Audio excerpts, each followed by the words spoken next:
اور یہ انشور کرے کہ سابق وزیر اعظم پاکستان کے عمران خان صاحب جیل میں ہیں، ان کا علاج ہو سکے۔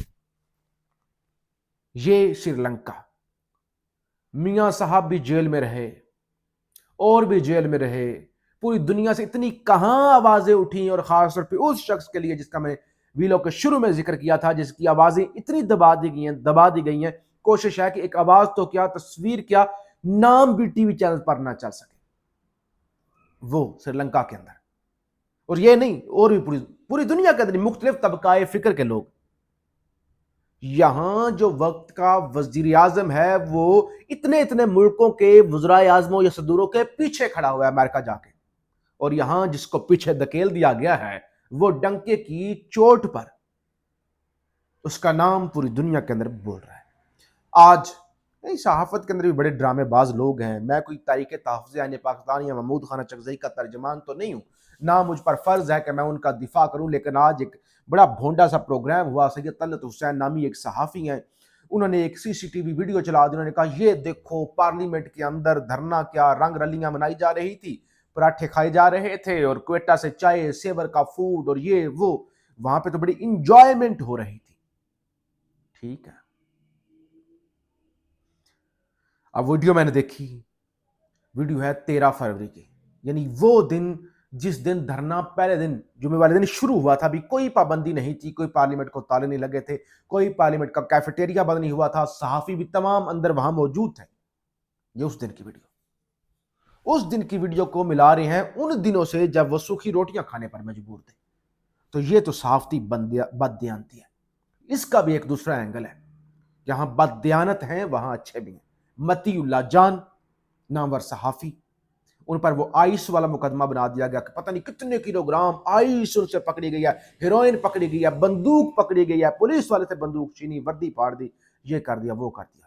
اب پچھلے کئی مہینوں سے ان کے خلاف یہ مقدمہ مختلف سٹیج پر ہائی کورٹ کے اندر بھی آیا، اور ابھی ان پر فرد جرم اور بہت سارے معاملات۔ اب وہ پچھلے 1.5 سال سے رپورٹ گئی ہوئی تھی پنجاب فرانزک کے اندر کہ آپ بتائیں وہ اصلی ہے آئس، نقلی ہے، اس کی رپورٹ۔ آج اس کی رپورٹ آئی ہے۔ بھائی رپورٹ بھی تو نقلی ہے نا، جب آئس کسی اس کے پاس تھی نہیں، متی اللہ جان کے پاس، پکڑی نہیں گئی، کس طرح کا وقوع نہیں ہوا، تو پھر رپورٹ کہاں سے آگئی؟ آج رپورٹ نیگیٹو آئی ہے، یعنی نیگیٹو ہونے کا مطلب یہ ہے کہ بھائی وہ آئس والا معاملہ جو تھا وہ جعلی تھا۔ یعنی آج رپورٹ جو اتنے دنوں سے نہیں آ رہی تھی، اتنے مہینوں سے، آج آئی ہے، اور بتایا گیا کہ متی اللہ جان، اور متی اللہ جان سرخرو ہو گئے۔ لوگ کہہ رہے ہیں ہاں رپورٹ متی اللہ جان کے حق میں آ گئی۔ وہ بھائی جب سرے سے ایک وقوع ہی نہیں تھا، کوئی آئس تھی نہیں، تو اس نے جانا کہاں تھا ٹیسٹ ہونے کے لیے؟ پھر اس کی رپورٹ کون سی آنی تھی؟ وقوع بھی جعلی، رپورٹ بھی جعلی، مقدمہ بھی جعلی۔ تو بہرحال یہ صورتحال ہے۔ متی اللہ جان صاحب ڈٹے رہے ہیں، وہ بکے نہیں ہیں، وہ کھڑے رہے ہیں، اور ہر دور میں، پی ٹی آئی کے دور میں بھی، اور آج وہ اس حوالے سے سرخرو ہوئے ہیں۔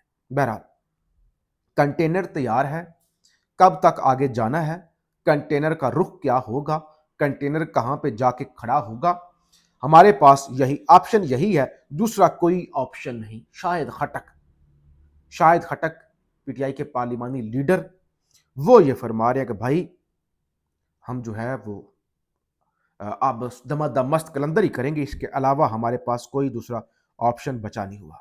اچھا، آج پھر ماجد نظامی صاحب، بڑے اچھے صحافی، متی اللہ جان کا ذکر ہو رہا تھا، کیونکہ اس طرح کا کیس ایک رانا ثناء اللہ پر بھی بنا تھا نا، تو انہوں نے کہا رانا ثناء اللہ پر منشیات کا جھوٹا کیس بنانے والے ڈی جی اے N F major general Arif Malik بعد ازاں، یعنی مقدمے کے بعد، پی ڈی ایم دور میں ڈیفنس ایکسپورٹ پروموشن آرگنائزیشن کے سربراہ رہے، الحمدللہ باعزت ریٹائرمنٹ ہوئی، اور بعد میں national university of science and technology نس کے ریکٹر بنے۔ ووٹ کو عزت دو والوں کی بیان بازی ختم نہیں ہوتی، لیکن اس طرف بالکل نہیں دیکھتے کہ کیونکہ آج کل فرینڈشپ چل رہی ہے۔ تو انہوں نے کہا یہ جو رانا ثناء اللہ کے خلاف جعلی کیس بنا رہا تھا، شہریار افریدی پر تو غصہ نکالا گیا، لیکن جو اصل بندہ پیچھے تھا اس پر تو ہاتھ نہیں ڈالا گیا، ایون ان کی اپنی حکومت تھی۔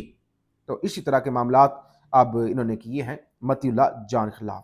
بہرحال یہ صورتحال ہے، جن لوگوں نے ملک چلانا وہ چلا لیتے ہیں۔ ڈاکٹر یونس، وہ جو بنگلہ دیش کے رہنما بنے تھے، 18 ماہ تک وہ بنگلہ دیش کے عبوری سربراہ رہے، اور جب وہ آئے تھے تو 20 ارب ڈالر زر مبادلہ تھے، بنگلہ دیش کے ریزرو تھے، اور جب وہ 1.5 سال بعد گئے ہیں تو 9 ارب ڈالر کا اضافہ ریزرو میں چھوڑ کر گئے ہیں۔